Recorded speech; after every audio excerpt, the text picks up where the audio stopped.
Hello,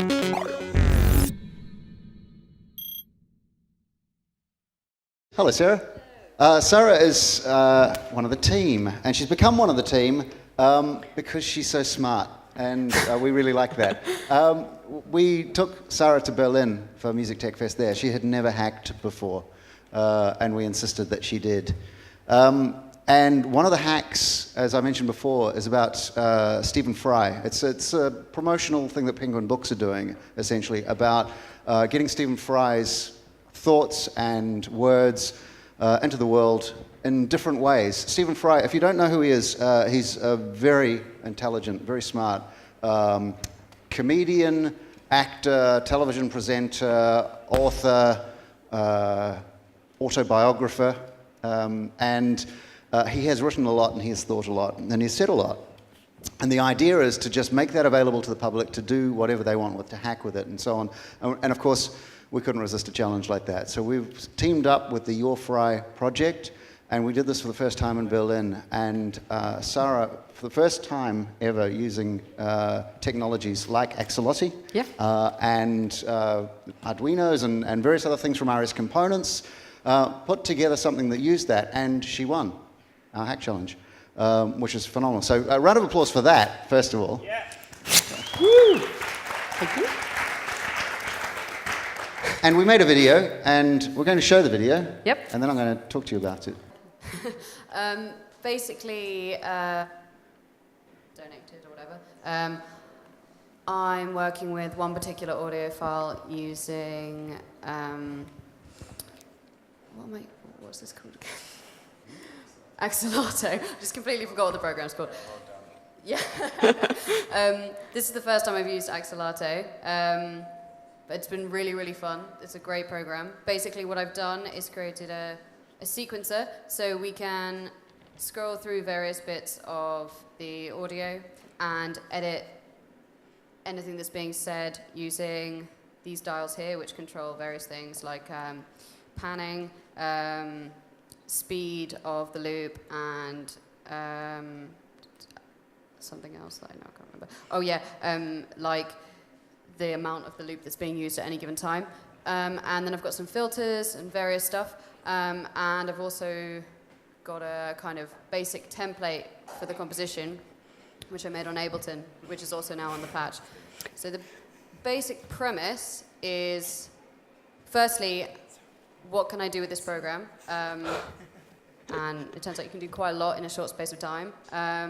But also, what can I do with text? What can I do with the sounds of words? And how can I manipulate their meaning?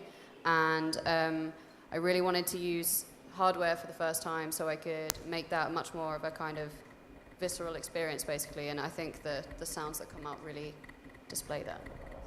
Does that make sense?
looks like Stephen Fry as the Ghost in the Machine. That's a really lovely project.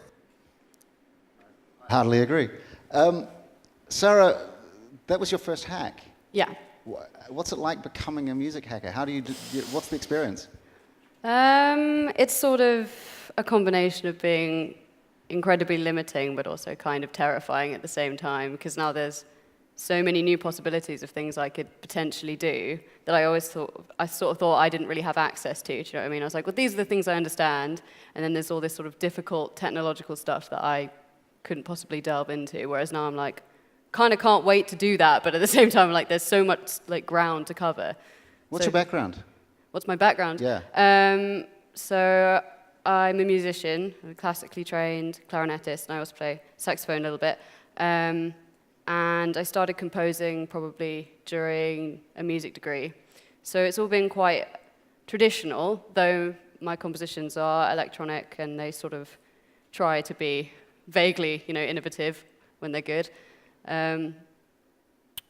Yeah, that's kind of... But now you're making entirely new musical instruments. Yeah, I basically just want both my performances, I think, and my instruments need to become more live and more interactive, because I feel like that's kind of the direction I would like to go in. It makes the experience much more rewarding, and also kind of gives you actually sort of time to contemplate on what you're kind of doing, as opposed to sort of spending a lot of time by yourself doing something and then going, oh, this is what I've done.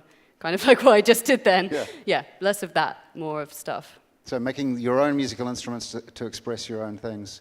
But yeah, but also, I guess, just so you can communicate with others better. Because I'd never really done collaboration like that before. I'd only really done the sort of collaboration where you come into a situation with your skills already with you. You're either holding them or you've got them in your head. Whereas this was kind of like, all the skills kind of go out the window. It's what can you do right now, and what can you learn right now, basically. And you joined us for the hack camp overnight last night as well. Yeah, we've got some crazy stuff. So we'll see more from you shortly. Yeah. Fantastic. Sara Morris, thank you very much.